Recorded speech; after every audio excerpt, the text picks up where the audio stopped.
নমস্কার, আমি শাইনি বলছি। আরও একটা ব্লগে সকলকে স্বাগত জানাই। আশা করি সবাই খুব ভালো আছেন।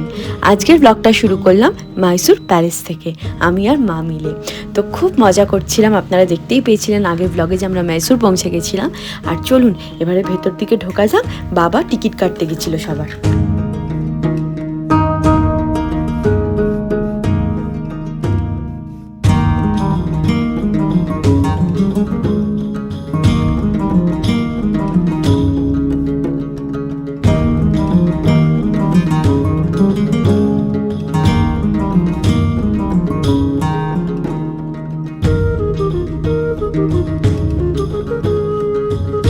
দেখতেই পেলেন চারিদিকটা কি সুন্দর, এখানে লেখা যাচ্ছে প্রবেশ এন্ট্রান্স। তো এইভাবে আমরা এন্ট্রি করছিলাম, বহুত ভিড় ছিল কারণ আজকে রবিবার ছিল। পেছনে দেখুন লোকের কি অবস্থা। আরও ডিটেলসে যদি দেখতে হন অবশ্যই দেখবেন আমার হিন্দি চ্যানেলটা, আমি এখানে মেনশন করে দেবো ইউজার নেমটা, ওখানে গিয়ে দেখতে পারেন। তো ব্যাস, এবারে আজকে আমি হচ্ছি আপনাদের গাইড পুরো মাইসোর প্যালেসটাকে ঘুরিয়ে দেখানোর জন্য।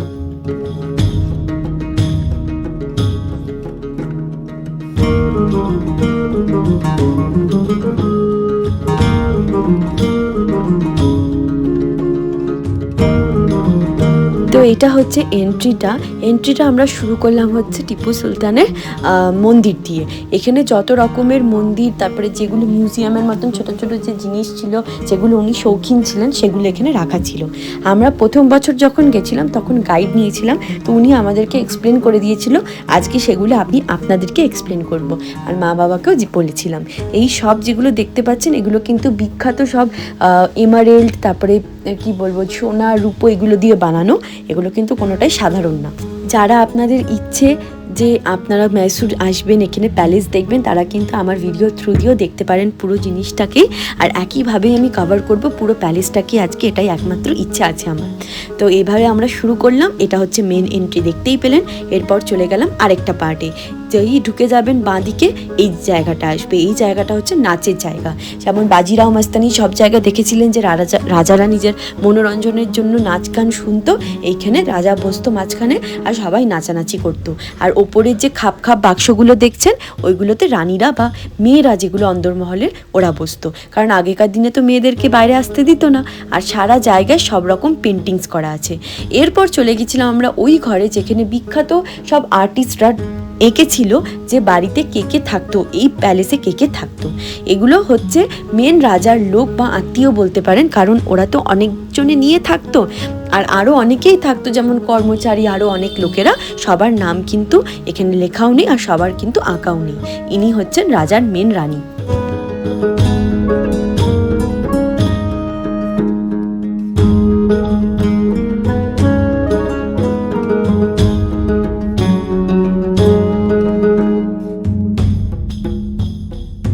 তো এখানে সব রকমের পেন্টিংস করা ছিল, খুব সুন্দরভাবে আঁকা ছিল, একদম আসলের মতন। আর আপনাদেরকে সবটা অত ডিটেলসে বললাম না, যদি আপনাদের খুব দেখতে ইচ্ছে করে আপনারা কিন্তু পজ করে করে দেখে নিতে পারেন। এরপর যে নেক্সট ঘরটাতে গেছিলাম সেটা হচ্ছে এখানে মিউজিয়াম। যত রকমের রাজা গানের জন্য শুনতো বা যেগুলো ছিল ইউজ করতো সেগুলো এখানে কিন্তু রাখা ছিল। আর এক এক রকম বিশেষ জিনিস, এগুলো কিন্তু সব হচ্ছে রূপো তামা এগুলো দিয়ে বানানো। আর তারপরে নিচে একটা টেবিল দেখতে পাবেন, ওইটা কিন্তু হাতির দাঁত দিয়ে বানানো, আপনারা নিজেরাই দেখতে পাবেন। আর যেহেতু এগুলো খুব মানে প্রিসিয়াস জিনিস, এই দেখুন হাতির দাঁতটা, তাহলে ওর জন্য এখানে একটা কাঁচ লাগানো ছিল যাতে কেউ হাত দিয়ে নষ্ট না করে দিতে পারে। কারণ অনেকেরই স্বভাব থাকে যে এদিক ওদিক হাত দিয়ে দেখবো, নষ্ট করে দেবো। এটা একটা আলাদা ঘরের মতনই করা ছিল, কাঠ আর কাঁচের কাঁচ দিয়ে। এরপর এই দরজাটা দিয়ে বেরিয়ে কোথায় যাচ্ছি চলুন দেখাই।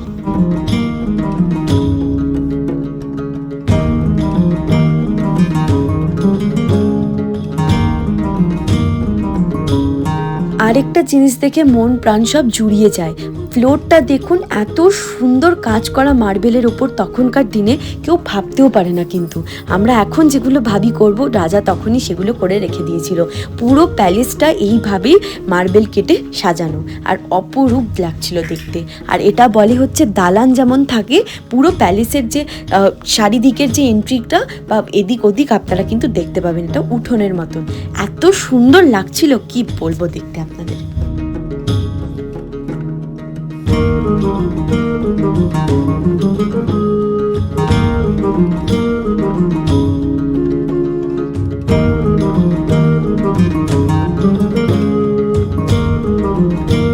একটা ঘরের এক এক রকমের ডিজাইন ছিল। এটার আবার ওপরটা দেখুন পুরো কাঠ দিয়ে পুরো নকশা করা। আর এটা ছিল রাজার সভা, এখানে সব কাজ হতো, এখানে মন্ত্রীরা থাকতো, আরও যারা কাজে থাকতো সবাই ছিল। এইটা হচ্ছে সিট যেটা বানানো ছিল, এটাও কিন্তু হাতির দাঁত দিয়ে বানানো ছিল, দেখতে পাবেন। আর যে সিটগুলো বসার ছিল এগুলো কিন্তু পিওর রূপো দিয়ে বানানো, চাঁদনি লেখাই ছিল এখানে। তো হ্যাঁ, এটাও অপূর্ব এই জায়গাটা, এখানে রাজা সব কাজ করতো। এরপর নিচে নেমে যাব আমরা। আর টোটাল প্যালেসটা হচ্ছে দোতলা, নিচের ফ্লোরগুলোতেই যেতে দেয়, ওপরেগুলোতে জানি না কেন যেতে দেয় না, যাওয়া নিষিদ্ধ লেখাই আছে। এখানে রাজা পুজো করতো, আর রাজা কিন্তু দু রকমের ঠাকুরেরই পুজো করতো। তো এখানে যা যা দেখতে পাচ্ছেন এগুলো কিন্তু সব ওনার পুজোরই জিনিস। এরপর আমরা চলে এসেছিলাম যেখানে এইগুলো ছিল, এগুলো গোলাপ বলে, আমি ঠিক বাংলায় জানি না কি বলে, ইংলিশের নাম হচ্ছে ক্যানন, যেগুলো দিয়ে যুদ্ধের সময় লাগতো, সেই আগুনের মতন হালকা বেরিয়ে যেত, আপনারা মুভিতেও দেখেছেন হয়তো। আর এইটা ছিল মেন অ্যাট্রাকশন, যেটা কিনা পিওর সোনা দিয়ে বানানো, আর আজও কি সুন্দর চকচক করছে দেখুন।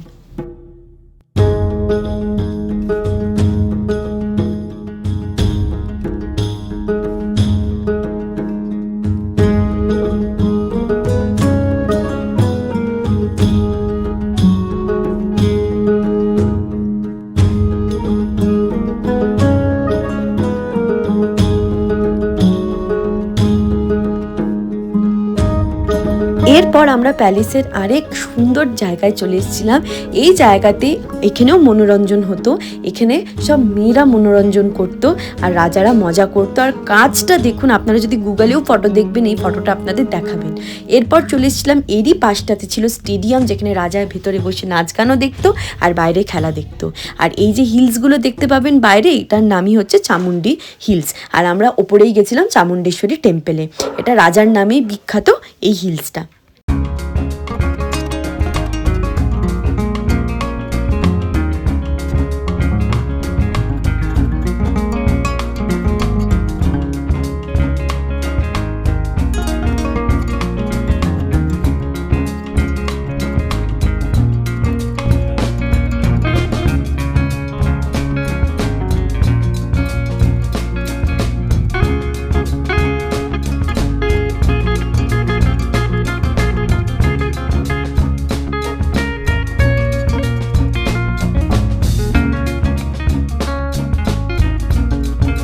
সত্যি এই অপূর্ব দৃশ্য দেখার পর মন প্রাণ সব জুড়িয়ে যায়। আপনাদের আমার সাথে প্যালেসটা ঘুরে দেখতে কেমন লাগছে অবশ্যই কিন্তু আমাকে জানাবেন, আপনাদের জন্যই কষ্ট করে সব দিকের ভিডিও করা। আরেকটা যেটা বিশেষ এই প্যালেসটার হচ্ছে, চারদিকে গেট আছে প্যালেসটার, আর তার গেটের পাশে কিন্তু 4টে মন্দিরও আছে। একটা মন্দির তো শিব ঠাকুরের দেখতে পেয়েছিলাম, আর মন্দিরগুলোতে সেইভাবে ঢোকা হয়নি। আর এই জায়গাটাতেও অনেক রকম ফটো তুলে নিয়েছিলাম, আর চারিদিকটা কিন্তু কাঁচ দেওয়া ছিল। এরপর চলে এসেছিলাম আরেকটা জায়গায় যেটা কিনা আরো অপূর্ব সুন্দর। এখানে সব মেয়েরা বসতো, রানীরা থাকতো, আর মেয়েরা এখানে বসে মানে সভাও বলতে পারেন, সবার কাজ করতো, আর হয়তো মনোরঞ্জনেরও কাজ করতে পারতো। তো এখানে ওই জন্য রানীর একটা স্কাল্পচারের মতন বানানোই আছে, দেখতে পাবেন আপনারা, ওই দেখুন যে রানী এখানে বসতো।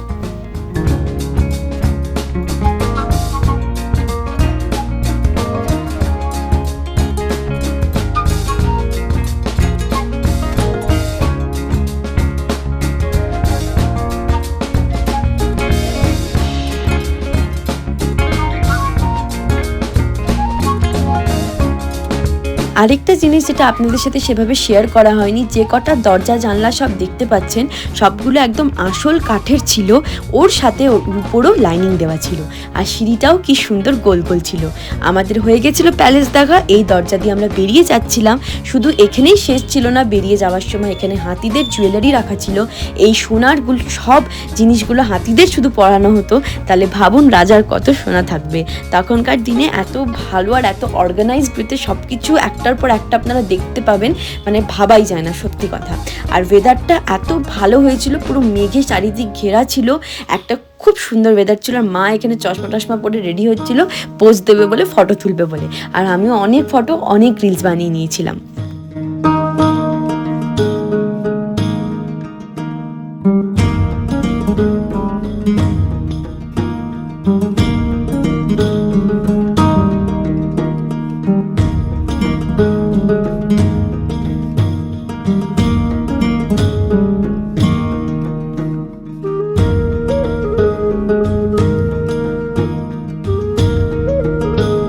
আপনাদের যে মন্দিরগুলোর কথা বলছিলাম এগুলোই হচ্ছে সেই মন্দিরগুলো, চারদিকে এরকমভাবে সুন্দর সুন্দর মন্দির করা ছিল।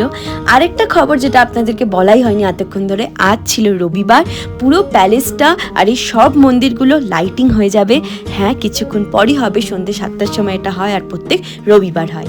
তো ফাইনালি হয়ে গেছিলো সেই লাইটিংটা, আর অপূর্ব সুন্দর লাগছিল, গায়ে কাঁটা দিয়ে উঠছিল চারিদিকে। এইভাবে লাইটিং দেখে মনে হচ্ছিল যে কোথায় চলে এসেছি। আর এই উপভোগটা আপনাদের করতে হলে এখানে আসতে হবে। সত্যি কথা, এটা কোনো ক্যামেরা জাস্টিস নিতে পারবে না, তাতে যত ভালোই ক্যামেরা কিনা হোক।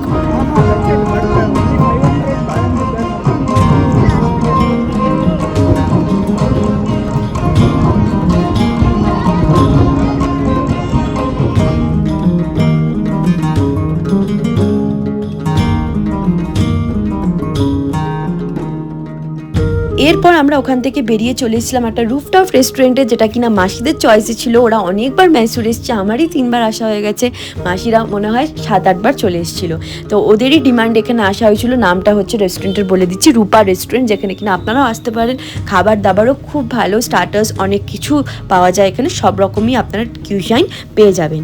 আমরা ওখানে অনেক কিছু খেয়েছিলাম, তাই খাবারটা একটু সিম্পল রেখেছিলাম। নিয়েছিলাম লাইম সোডা আর এর সাথে বিরিয়ানি, নর্মাল চিকেন বিরিয়ানি। এটা একদম হায়দ্রাবাদি স্টাইল বিরিয়ানি ছিল, আর খেতেও খুব সুন্দর ছিল।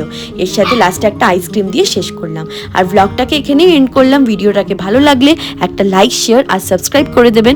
আবার দেখা হবে পরের ভিডিওতে। টাটা।